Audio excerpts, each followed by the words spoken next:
Hey, what's up, everybody? Welcome to another edition of Established Run's NBA Injury Report Analysis Show. I'm Drew Dinkmeyer here with Mike Gallagher to walk you through tonight's six-game NBA slate, an NBA slate that still has plenty of injury information to discuss. With me to do it, as always, Mike Gallagher. Mike, how are you? Doing good. I am listed as probable. I sprained my toe hiking over the weekend, Oh, but no. I'll be all right. I'll be luckily my hands are still good, so should be ready to put this one together. But limping around the house a little bit today. As long as the prop fingers are still working, everything should be fine for the people out there in Discord. All right, let's start with the questionables on tonight's slate. What? You kind of popped out for a second. You're good now. Oh, no. Okay. Let's start with the questionables on this slate. Alex Caruso, who said he's going to play. Javonte Green, both questionable for the Bulls. We've seen these back-end reserves impact starters' minutes as they flow through the rotation. The Bulls trying to stay undefeated against the Boston Celtics this year. What are your thoughts on the availability of these back-end pieces for them? Yeah, should be good to go. We'll expect them to come off the bench. Caruso, as you mentioned, with the shoot-around that he's playing. They've used Ayo Dosunmu quite a bit in his matchups. He's actually guarded Jaylen Brown in each of the 3 games against the Celtics.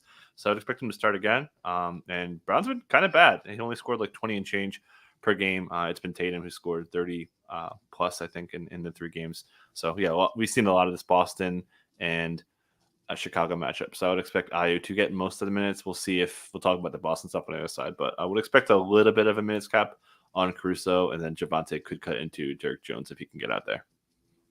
On the Boston side, Marcus Smart has been ruled out, was listed doubtful originally, been downgraded to out. What is your read on how Boston chooses to fill those Marcus Smart minutes tonight? Yeah, so there's a couple ways it could go. I think there's a chance they just go back to the big lineup, right? And they actually start Time Lord. They haven't done that all year, but we've seen the last time that they missed Marcus Smart, they actually started Peyton Pritchard, which was fairly surprising in that spot. In a spot that I think you probably want a little more shooting. So they definitely could start him again. So I would probably, they've also started Grant Williams in like a bigger lineup. I think that's, so basically the long story short here is 3 candidates to start: Peyton Pritchard, Grant Williams, and Robert Williams. I kind of lean Robert Williams.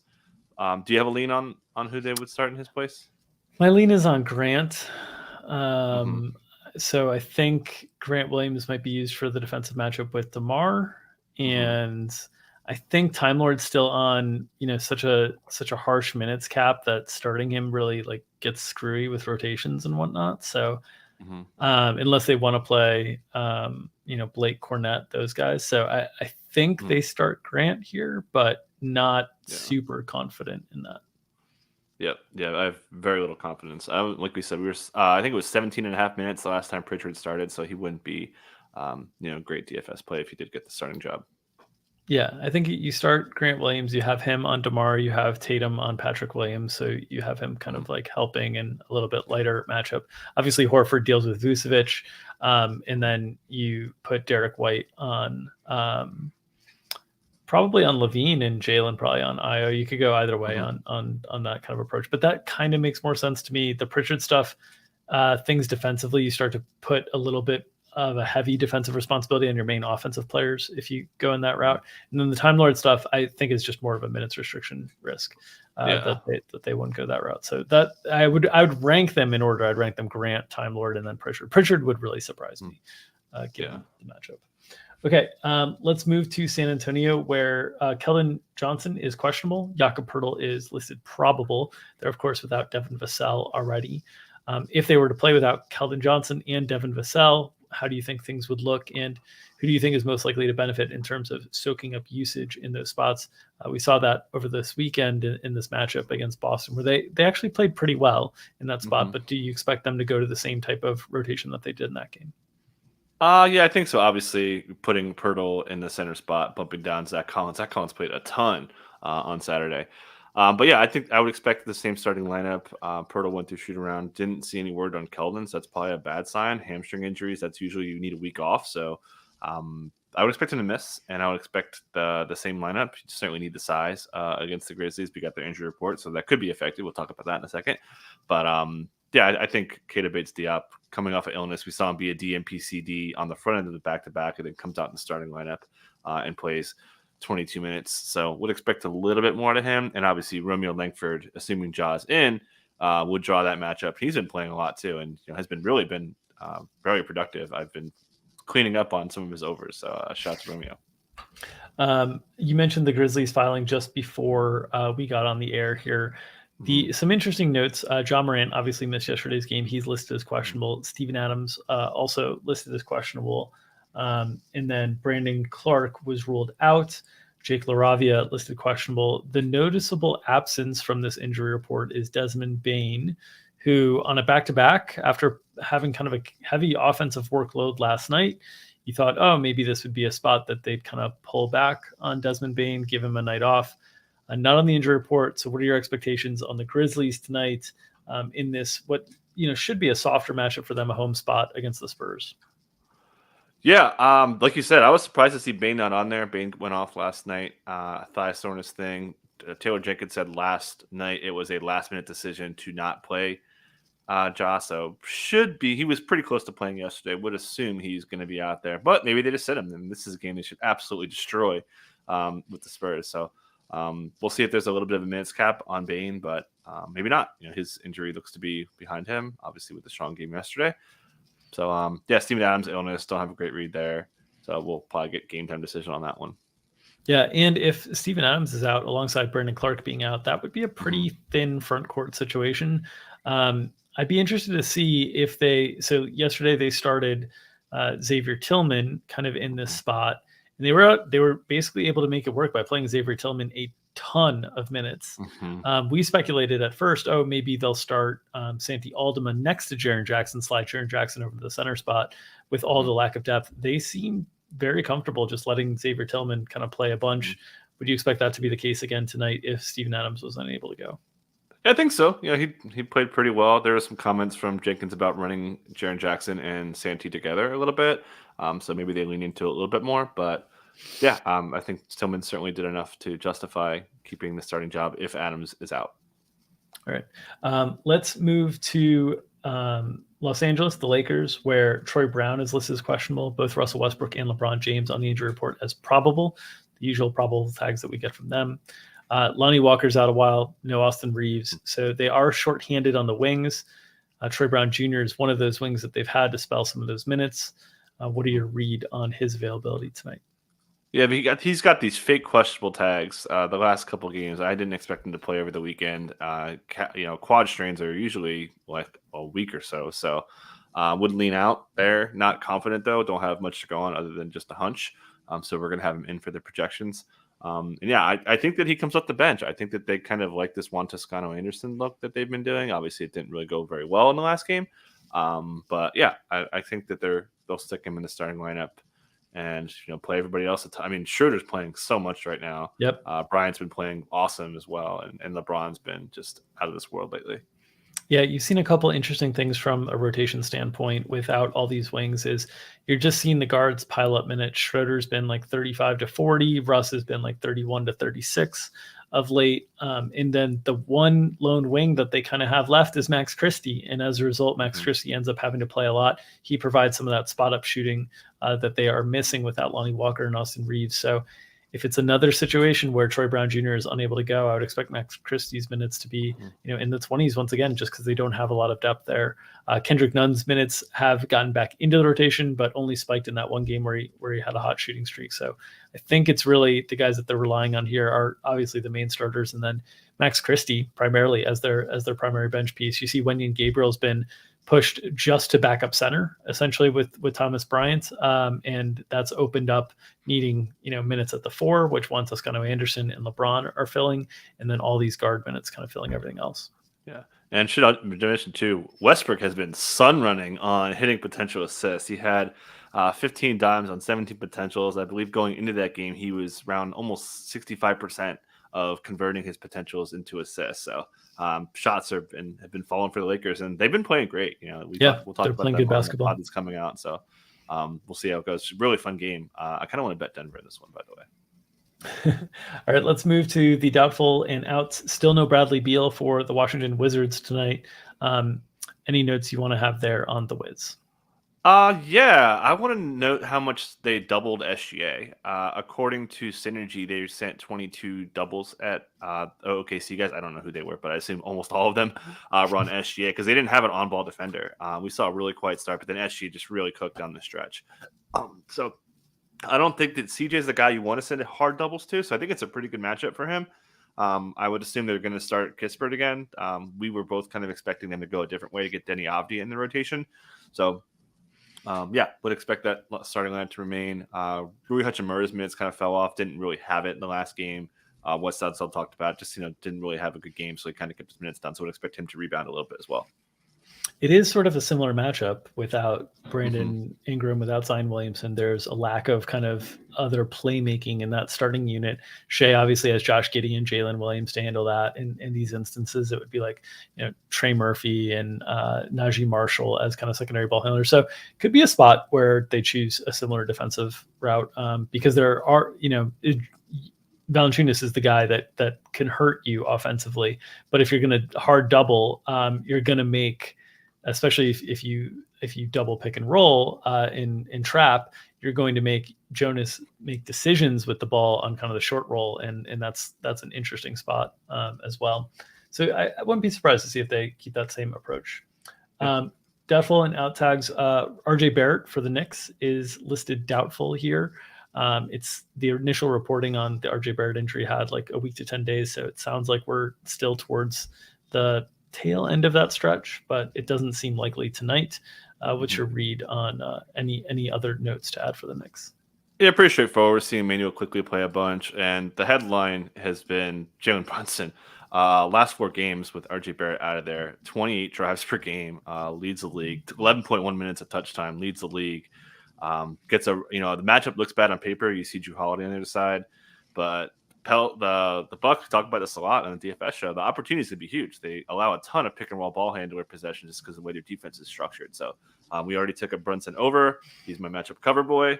I could see Action Brunson cooking here. Obviously, also Randall, bad matchup. He struggled with Giannis in their last previous game. So really big Brunson spot from an opportunity, and the matchup's not as bad as you think on paper. Bull cleared from health and safety protocols, but not with the team tonight for Orlando. They are, reinforcing the guys from suspension, getting them back.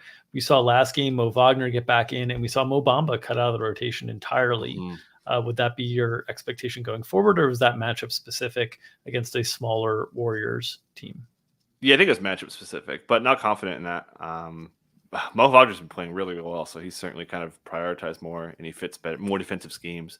So, I don't feel great about him. Would expect the starting lineup to remain the same. Gary Harris getting the De'Aaron Fox matchup. Yeah, and it'll be interesting to see because we've seen incrementally the Magic pieces healthy at different points in the season. We've not seen everybody. We've not seen Markelle Fultz, Gary Harris, Cole Anthony, Jalen Suggs, Bull, Mo Wagner. We have not seen them all together. And you can see, Mo Bamba getting cut out of the rotation, Caleb Houston cut out of the rotation. They ran basically a 9-man last game against the Warriors. When they bring Bull back into the mix, you would assume that he's back into the mix in this rotation. That maybe stretches it out to 10. There might not be room for Mo Bamba in this type of rotation if they're intent on playing Mo Wagner, if they're intent on playing Bull.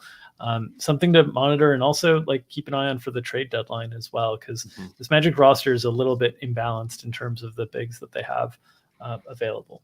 Okay, just no on-ball defense at all. Gary Harris is like your on-ball defender right now. It's not great. Who also should be traded? They really need to turn like Mo Bamba, but these just aren't the types of deals that happen. You don't turn backup centers into 3-and-D wing guys. It's teams don't do that. So, but that roster wise, they really need another wing that can be an on-ball defender, and they need one less big is kind of what they need roster wise. Okay.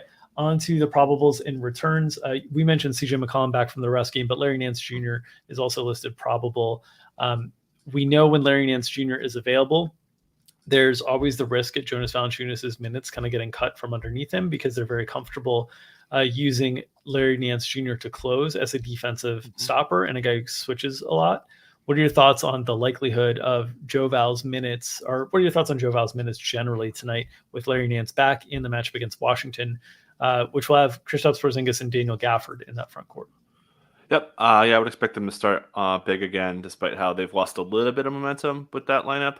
But yeah, I think that his minutes are going to have a little bit of risk. But this matchup is so good. Against Gafford, we've been just I know you flag point people against Gafford all the time. I great matchup again for every center in matchups. So there's a chance he could really get cooking. There's a chance too that Nance isn't quite ready to go. Had that neck spasm / shoulder thing. We saw him get kind of maintenance in the back-to-back set. So I think there's still a chance that he can maybe get 230 if he is cooking. And you don't need the switchability against this team. This team is very much a, give Kristaps the ball, get your spacing. It's not like structured where you need to be such a switch-heavy scheme defensively. So I think that it's kind of sets up pretty nicely for him. Yeah, I would think so too. The caveat would be if Washington changed their approach in their starting lineup and took Gafford out of the starting lineup and had Porzingis as the center spot, that would bring a little bit more risk to Jonas Valanciunas' minutes. But if Kristaps Porzingis is a power forward and Gafford's the center, I think at the very least, Joe Val is comfortably matching those Gafford minutes, which is probably 25, 26, and the low end outputs that we've seen from Jonas Valanciunas that come against the switch-heavy perimeter scoring teams. Think like Boston has a couple of different wing guys that you might have to switch out on. That's not what Washington has here. Kuzma is the closest thing that can qualify to that, and he really isn't a guy that does a lot of isolation. It's more of a catch and kind of off the pass attack. It's not really the same type of thing. Yeah, like attacking closeouts and stuff like that. Exactly. But their schedule is interesting. So they lost these last 2 games, and they play a lot of big teams. They're against New Orleans, Chicago, and then New York is the next 3. So there was original comment was a 5-game sample that Wes Unseld has gone. I think they're up to 8 now. So there's a chance they could pull it here, but I would still lean that they go big again. Yeah, just keep an eye on that starting lineup. Okay, Malik Monk, also probable, did not play last game. What are your thoughts on Malik Monk's availability tonight and how that impacts the rotation? We saw Terrence Davis kind of step into his spot last game. Yeah, it should be pretty straightforward. Expect him to come back. Minutes have been down a little bit prior to this, so it's something to keep an eye on. Curious to see how Keegan Murray performs. His minutes were a little bit light considering how hot he was shooting, and Mike Brown ripped him. He was really upset with his 0 rebounds in 29 minutes. So we'll see. I think kind of a fun rookie matchup against Powell. Probably pick up that matchup. We've seen this team trust Keegan with big defensive responsibilities, including guarding DeJounte Murray. So it's kind of I feel like there's a lot of pressure on Keegan here. So there's kind of a wide range of outcomes, even with Monk back in the mix. And the downside, obviously, with Keegan is significantly larger with Monk ready and available. And then the last note I want to talk about before we get out here, Jrue Holiday and the Bucks. We've seen Jrue Holiday back in 2 games off the bench, 19 minutes apiece. The minutes have been down. What are the expectations tonight? The dreaded probable tags for Jrue and Giannis notwithstanding. What are the expectations on Jrue tonight? Bucks. So look, we have a kind of a similar circumstance here. We got LeBron James news. We'll talk about in a second. So the last time he missed 3+ games, we saw him come off the bench, miss that first whole quarter rotation, and then kind of play normal. And then the second game started and was almost normal. Then the third game he was full. He got to 35 minutes. We saw his minutes get cut severely in the second game, but garbage time, huge factor. Didn't play in the fourth. Didn't play the second half of the third quarter. Had a short rotation in the first quarter though as well. So I think he's got a little cap on him, but I won't be surprised if it goes pretty close to full. So they've been off for a couple of days. Maybe he's been able to ramp up as well. So I think Jrue has a chance of getting close to full. Okay, and then LeBron James just listed questionable. That is a midday downgrade. Those are always concerning situations. We've often said the Lakers' questionable tags on LeBron and AD are, a little bit shakier in terms of generally they tend to list aggressively, and so oftentimes they're questionable tags that we're not as concerned about. Midday downgrade is concerning. Ankle issue. What's your read here? Yeah, don't know. Not good. We've seen this downgrade be a problem, and I kind of wish I took Denver when I said I did. I probably cost myself 1.5 points, but yeah, we'll see. This is obviously a midday downgrade is terrifying. So there's definitely a chance he misses. This ankle thing he's been listed with before, not a back-to-back, also concerning too. So later start, going to be this definitely added another layer to the slate for sure. Yeah. And we will be talking about the slates in more detail, in more depth tonight at 5 o'clock Eastern behind the paywall. Myself and Gary Hartman breaking down the slate. Make sure to join us there. All right, that will do it for this edition of Established Run's NBA Injury Report Analysis Show. As always, please support the people who are supporting us. This show is brought to you by our friends at Underdog Fantasy. They have daily NBA snake drafts for money running in addition to many formats of NFL contests. For those playoff best ball contests still running for huge prizes. If you're playing NBA Pick'em, in-season subscribers can use our tool to compare ETR projections to their fantasy Pick'em games. If you haven't signed up for Underdog yet, use promo code ETR for a matching deposit bonus up to $100. That's promo code ETR at underdogfantasy.com. Okay, as I said before, join us behind the paywall at 5 o'clock Eastern time with myself and Gary Hartman to break down this nice 6-game slate. A lot of fun slates to play this week. Not so many of those really big ones, really small ones. Nice medium-sized slates. Perfect way to be able to break down and talk DFS strategy. So join us there. If you're uninterested in joining us behind the paywall, please consider giving us your hard-earned clicks. We will take them for subscribing to this YouTube channel. You can get notifications whenever we go live. You can also help us circulate this free content by smashing that like button. As we always say, feed the algorithm, help us feed our families. We'll help feed you the injury report content that you need to feed yourselves in the DFS and prop streets. Nom, nom, nom, nom, nom. Enjoy the national championship game. Enjoy the NBA hoops action tonight. We'll see you tomorrow.